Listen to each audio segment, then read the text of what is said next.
My name is Margaret Williams, and what I am about to share with you completely changed my understanding of this world and what is to come. I never thought I would be someone to experience something like this, but God had other plans. This is not just another near-death experience story, it is a warning, a message I was entrusted to share with as many people as possible before it is too late. On the morning of November 15th, 2023, I started the day like any other. As a retired elementary school teacher, I often spent my mornings tending to my small garden and writing. Family has always been my greatest pride. I have 2 grown daughters and 3 grandchildren. My husband, James, is a kind, loving man who has always supported me in everything. I also have a strong faith in God and often attended prayer meetings at a nearby church. However, that morning, I decided to keep my routine of jogging, not knowing that my life was about to change forever.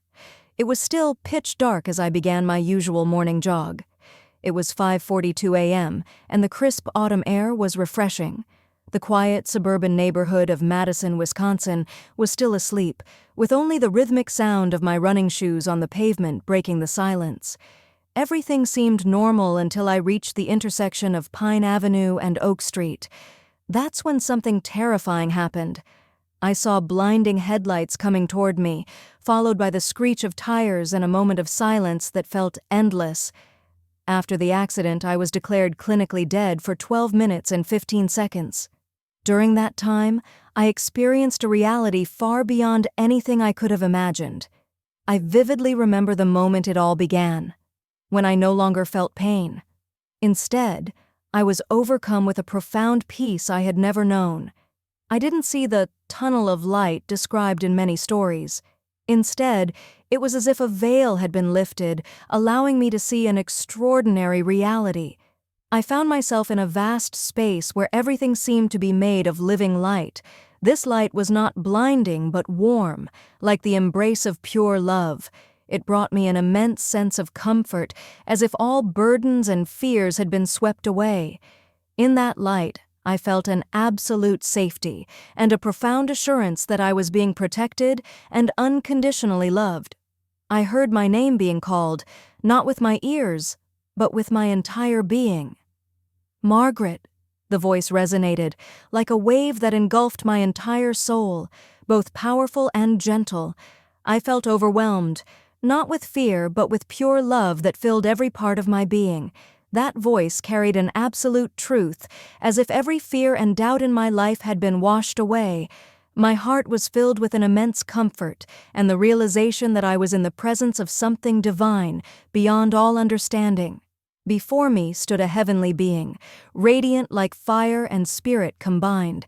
This being had different faces, all visible at once, one of a lion, one of an eagle, one of a man, and another like a mighty angel.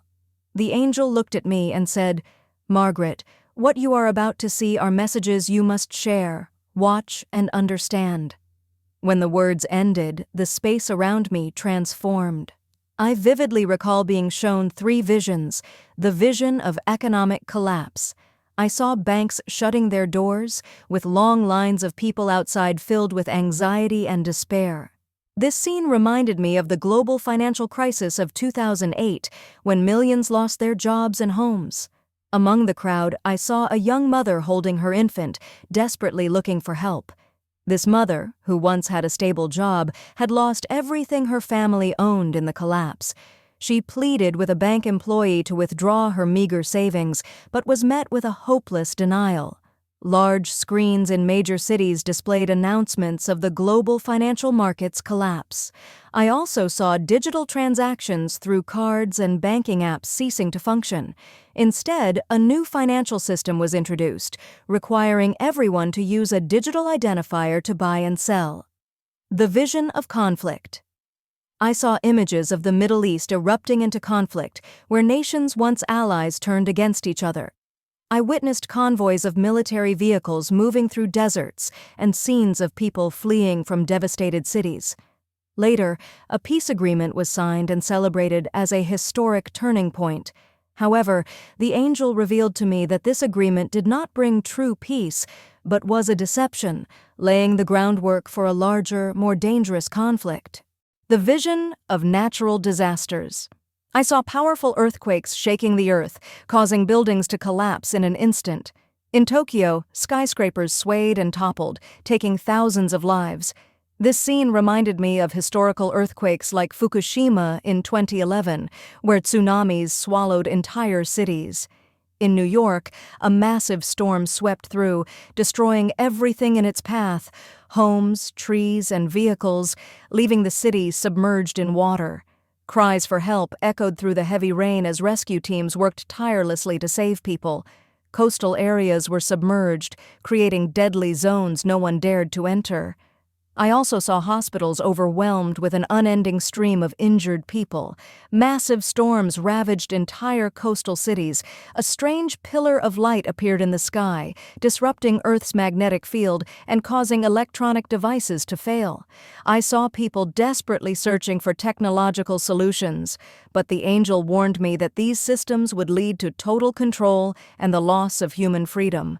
After witnessing these scenes, the angel reminded me, "What you have seen is not meant to cause fear, but to prepare." When I woke up in the hospital, those images remained vivid in my mind. Doctors and nurses were astonished by how quickly I recovered. One doctor told me that my survival was a miracle. But I knew this was not just about survival. It was a calling.